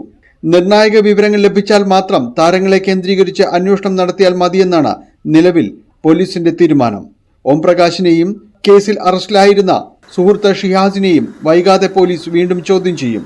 20ഓളം പേർ ലഹരി പാർട്ടിയിൽ പങ്കെടുത്തിട്ടുണ്ടെന്നാണ് കണ്ടെത്തൽ. ശ്രീനാഥ് ഭാസിക്ക് കേസിലെ 3ാം പ്രതിയായ ബിനു ജോസഫുമായുള്ള സാമ്പത്തിക ഇടപാടുകളും പോലീസ് പരിശോധിച്ചിരുന്നു. കൊക്കൈൻ സാന്നിധ്യം സ്ഥിരീകരിച്ചതോടെ കേസിൽ കൂടുതൽ പേരെ പ്രതി ചേർക്കാനും സാധ്യതയുണ്ട്. ന്യൂസ് 18 കൊച്ചി. പോസ്റ്റ് ഓഫീസ് പ്രവർത്തിക്കുന്നത് വഖഫ് ഭൂമിയിലാണെന്ന കേസിൽ വഖഫ് ബോർഡിന് തിരിച്ചടിയുണ്ടായിരിക്കുകയാണ്. കോഴിക്കോട് മാരിക്കുന്ന് പോസ്റ്റ് ഓഫീസിനെതിരെ വഖഫ് ബോർഡ് ഉന്നയിച്ച അവകാശവാദം നിലനിൽക്കില്ലെന്നാണ് കോടതിയുടെ കണ്ടെത്തൽ. കൂടുതൽ വിവരങ്ങളുമായി CN പ്രകാശ് ചേരുകയാണ് കൊച്ചിയിൽ നിന്ന്. ഇവിടെ പോസ്റ്റൽ ഉദ്യോഗസ്ഥർക്കെതിരെ കേസെടുത്തിരുന്നു. വഖഫ് ഭൂമി കൈവശം വെച്ചു എന്നുള്ള കേസായിരുന്നു ഇവർക്കെതിരെ ഉണ്ടായിരുന്നത്. CN പ്രകാശ് ചേരുന്നു. പ്രകാശ്, ഇത് നിയമ ഭേദഗതിയിൽ മുൻകാല പ്രാബല്യമില്ല എന്നതല്ലേ ഇവിടെ കോടതിയുടെ പരിഗണനയിൽ വന്നിരുന്നത്? എന്തുകൊണ്ടാണ് ഈ പോസ്റ്റൽ ഉദ്യോഗസ്ഥർക്കെതിരെ കേസെടുക്കേണ്ട എന്ന് ഹൈക്കോടതി ഉത്തരവിട്ടത്? വളരെ പ്രധാനപ്പെട്ട ഒരു വിധിയാണ് ഇന്നിപ്പോൾ ഹൈക്കോടതിയുടെ സിംഗിൾ ബെഞ്ചിന്റെ ഭാഗത്തുണ്ടായിട്ടുള്ളത്. ഇതിന്റെ ആസ്പദം എന്ന് പറയുന്നത് Calicut postal division senior superintendent, Marikunnu sub post master എന്നിവർക്കെതിരായ ക്രിമിനൽ കേസ് അത് റദ്ദാക്കിക്കൊണ്ടാണ് ഇപ്പോൾ ഹൈക്കോടതി സിവിൽ ബെഞ്ച് ഉത്തരവിട്ടിട്ടുള്ളത്. നേരത്തെ 1999 പോസ്റ്റ് ഓഫീസിന് വേണ്ടി വഖഫ് ഭൂമി 99 കരാറടിസ്ഥാനത്തിൽ ഈ പോസ്റ്റ് ഓഫീസിന് വേണ്ടി പോസ്റ്റ് ഓഫീസിലെ ഉദ്യോഗസ്ഥന്മാർ ഏറ്റെടുക്കുന്നത്. അതിനുശേഷം 2013 വന്ന വഖഫ് നിയമത്തിന്റെ ഭേദഗതി പ്രകാരം അത് ക്രിമിനൽ കുറ്റമായി മാറുന്ന വകുപ്പുണ്ടായിരുന്നു. അത് പ്രകാരമാണ് കോഴിക്കോട് 1ാം മജിസ്ട്രേറ്റ് കോടതി ഏറ്റെടുക്കുകയും നടപടിക്രമങ്ങൾ തുടരുകയും ചെയ്യുന്നത്. ഇതിനെതിരെയാണ് ഈ കോഴിക്കോട് പോസ്റ്റൽ ഡിവിഷൻ സീനിയർ സൂപ്രണ്ടും സബ് പോസ്റ്റ് മാസ്റ്ററും ഹൈക്കോടതിയെ സമീപിച്ചത്. ഇതിലാണ് ഇപ്പോൾ ഈ കേസാണ് ഇപ്പോൾ റദ്ദാക്കിക്കൊണ്ട് ഹൈക്കോടതി ഭാഗത്തുനിന്ന് സിവിൽ ബെഞ്ചിന്റെ ഭാഗത്തുനിന്ന് ഉത്തരവുണ്ടായിട്ടുള്ളത്. ഈ വഖഫ് ഭൂമി കൈവശം വയ്ക്കുന്നത് സംബന്ധിച്ച് അത് കുറ്റകരമാക്കുന്ന നിയമ ഭേദഗതിക്ക് പ്രാബല്യമില്ല എന്ന് നിരീക്ഷിച്ചുകൊണ്ടാണ് ഹൈക്കോടതിയുടെ പ്രധാനമായിട്ടുള്ള ഇടപെടൽ ഉണ്ടായിട്ടുള്ളത്. വഖഫ് ബോർഡിന്റെ പരാതി അനുസരിച്ചായിരുന്നു നേരത്തെ ശരി, സി എൻ പ്രകാശാണ് വിവരങ്ങൾ നൽകിയത്. വഖഫ് ഭൂമി കൈവശം വയ്ക്കുന്നത് ക്രിമിനൽ കുറ്റകരമാക്കുന്ന നിയമ ഭേദഗതിക്ക് മുൻകാല പ്രാബല്യമില്ല. ഇതാണ് ഹൈക്കോടതി കണ്ടെത്തിയത്. അതിനാലാണ് പോസ്റ്റൽ ഉദ്യോഗസ്ഥർക്കെതിരെ കേസെടുക്കാനാവില്ല എന്ന് ഹൈക്കോടതി വ്യക്തമാക്കിയത്.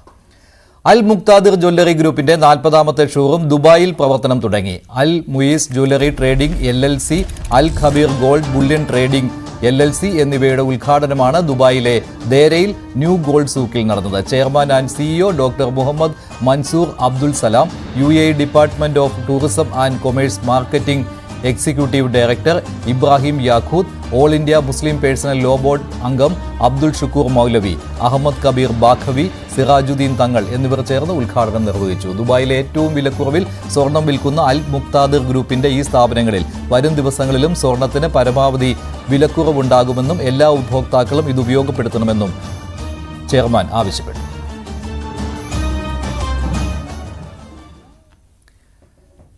ആദ്യ മഹീന്ദ്ര സൂപ്പർ ലീഗ് കേരള കിരീടം കാലിക്കറ്റ് FCക്ക്. കലാശ പോരാട്ടത്തിൽ ഫോഴ്സ കൊച്ചിയെ 1-2 ഗോളുകൾക്ക് തോൽപ്പിച്ചാണ് കാലിക്കറ്റ് ജേതാക്കളായത്. ഇരുപകുതികളിലുമായി തോയ് സിംഗ്, കെർവൻസ് ബെൽഫോർട്ട് എന്നിവർ കാലിക്കറ്റിനായി ഗോളുകൾ നേടി. ഇഞ്ചുറി സമയത്ത് ഡോറിയൽട്ടൽ ഗോമസിന്റെ ബൂട്ടിൽ നിന്നായിരുന്നു കൊച്ചിയുടെ ആശ്വാസ ഗോൾ.